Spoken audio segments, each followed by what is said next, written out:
70 विधानसभा सीटों वाले दिल्ली में बीजेपी की बम्पर जीत हुई है और यहां पर एक बार फिर से कांग्रेस के हाथ खाली रहे। इंडिया गठबंधन को लेकर तमाम सवाल उठ रहे हैं जिनको बातें करनी है, लेकिन एक तस्वीर ये भी है और कुछ जानकार इसकी भी चर्चा कर रहे हैं कि आखिरकार कैसे कांग्रेस यहां पर हार कर भी बाजीगर बन गई है।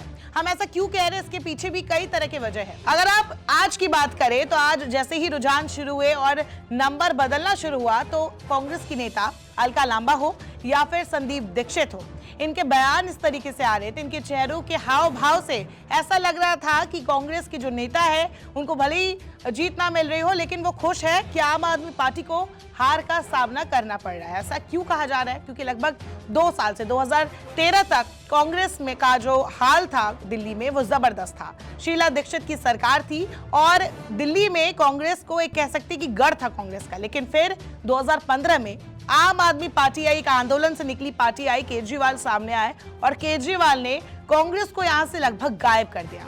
कांग्रेस का पूरा वोट बैंक केजरीवाल के पास आ गया, आम आदमी पार्टी के पास आ गया और इसके बाद कांग्रेस के हाथ दोनों बार और बहुत बुरी तरीके से हारी कांग्रेस। 2013 में भी अगर वोट शेयर की बात करें तो 10% के आसपास वोट शेयर था कांग्रेस का और वही 2020 में ये उससे भी घट गई 4% के आसपास और एक भी सीट हाथ नहीं लगी।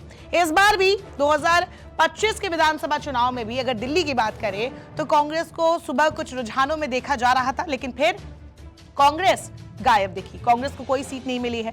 अब कहा जा रहा है कि पार्टी एक बार बैठकर ये एनालिसिस करेगी, जब रिजल्ट्स पूरी तरीके से आ जाएंगे, इलेक्शन कमीशन की डेटा को देखा जाएगा और ये देखा जाएगा कि किन सीटों पर आम आदमी पार्टी हारी है, क्योंकि लगभग 30 से 38% के आसपास का जो वोट शेयर है वो बीजेपी का फिक्स होता है हर बार का और ये कांग्रेस की तरफ से या जानकार जो है वो भी ये बात कर रहे हैं। तो कांग्रेस को ये पता है कि ये सीटें उनकी कंफर्म है, लेकिन जो कांग्रेस का जनाधार था, कांग्रेस का जो वोट बैंक था वो पूरा केजरीवाल की पार्टी के पास चला गया। अब पार्टी ये देखेगी कि किन सीटों पर आम आदमी पार्टी हारी है, वहां पर कांग्रेस का जो कैंडिडेट रहा उसको कितनी सीटें मिली, उससे कितना फायदा हुआ, कितना नुकसान हुआ और इन सब पर बातचीत की जाएगी। एक और चीज आपको बता दें कि आम आदमी पार्टी के हारने से कांग्रेस को एक बड़ा फायदा और ये है कि सिर्फ दिल्ली नहीं, पंजाब हरियाणा में भी कांग्रेस को फिर से उसका जो गढ़ है वापस मिलने की उम्मीद जग सकती है। कांग्रेस में अगर देखेंगे जो विधानसभा चुनाव हुआ 2022 में कांग्रेस का पंजाब में, वहां पर अगर देखेंगे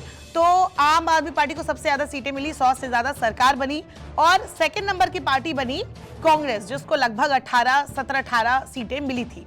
इसके बाद बीजेपी और शिरोमणि अकाली दल को कुछ कुछ सीटें मिली, लेकिन पंजाब में भी जो कांग्रेस का गढ़ रहा, कांग्रेस का जो जनाधार रहा, वो आम आदमी पार्टी की तरफ शिफ्ट हो गया।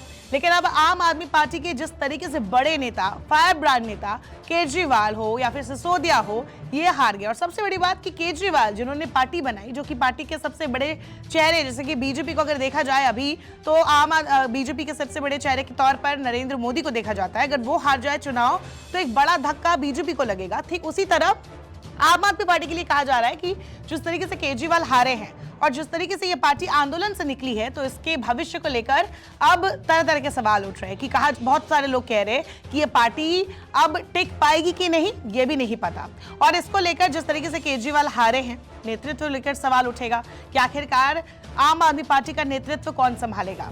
पंजाब में इसकी आंच पड़ सकती है, अंदरूनी कलेश हो सकता है, मनमुटाव हो सकता है, इधर उधर विधायक जा सकते हैं, पाला बदल सकते हैं और इसका असर 2027 के विधानसभा चुनाव में कांग्रेस को देखने को मिल सकता है। कांग्रेस को उम्मीद है कि अब वो दिल्ली में कमबैक कर सकती है, क्योंकि उसका जो पुराना वोट बैंक था वो उसको वापस मिल सकता है।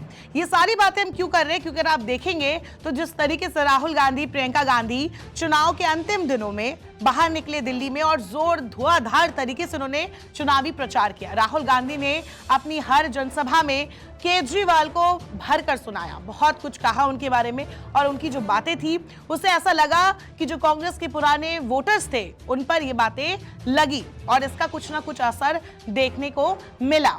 हालांकि ये बातें अभी सिर्फ एक तरीके से कह सकते कि थियरी है, लेकिन निश्चित तौर पर आम आदमी पार्टी का जाना दिल्ली से कांग्रेस के लिए एक नया चैप्टर जरूर शुरू कर सकता है और ये अलका लांबा के बयान से पता चलता है, जब वो कहती है कि दिल्ली को आपने नुकसान पहुंचाया, अब वो दिल्ली आपको नुकसान पहुंचा रही है, बीजेपी वापस आ रही है। संदीप दीक्षित भी ऐसा बयान दे रहे हैं। ऐसे तमाम नेता के चेहरे पर अब खुशी की लहर थोड़ी थोड़ी दिख रही है। काइंड ऑफ ये टीज करने वाला मैटर है। और वहीं पर अगर इंडिया गठबंधन की बात करें तो यहां पर भी कांग्रेस को थोड़ा बहुत फायदा होता दिख रहा है, क्योंकि केजरीवाल के जाने के बाद कांग्रेस अपना जो गढ़ है, चाहे वो दिल्ली हो, चाहे वो पंजाब हो, चाहे वो हरियाणा हो, यहाँ पर मजबूत कर सकती है।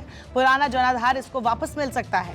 इसके बाद इंडिया गठबंधन में भी कांग्रेस के नेतृत्व को या राहुल गांधी के लीडरशिप को एक्सेप्ट करने की जो बात है वो थोड़ी सी मजबूत हो सकती है, क्योंकि केजरीवाल के रहते हुए ये चीज नहीं हो पाई। हालांकि भले ही कांग्रेस दिल्ली में हार गई तो हो सकता है कि इंडिया गठबंधन के लोगों में अलग अलग बातें हो। कुछ लोग ये भी कह सकते हैं कि इसलिए हारी कांग्रेस क्योंकि ये लोग साथ नहीं लड़े, लेकिन ये मत अलग अलग हो सकते हैं। लेकिन फायदा इंडिया गठबंधन में भी कांग्रेस को थोड़ा बहुत हो सकता है, और साथ ही साथ दिल्ली में तो कांग्रेस को निश्चित तौर पर फायदा मिलेगा। और ये तस्वीर 2027 तक दिखेगी जब अगला विधानसभा चुनाव होगा।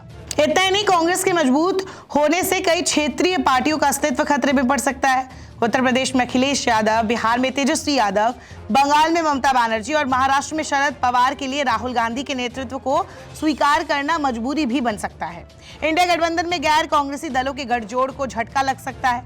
ईवीएम पर नए सिरे से सवाल उठाया जाएगा कांग्रेस की तरफ से, ये भी हो सकता है। खैर, अब क्या होगा क्या नहीं होगा ये भविष्य की बातें हैं, लेकिन फिलहाल कांग्रेस के लिए कहा जा रहा है, इसीलिए कहा जा रहा है, जो जानकार एक्सपर्ट्स वो ये कह रहे हैं कि कांग्रेस दिल्ली में हार कर भी बाजीगर साबित हो गई है।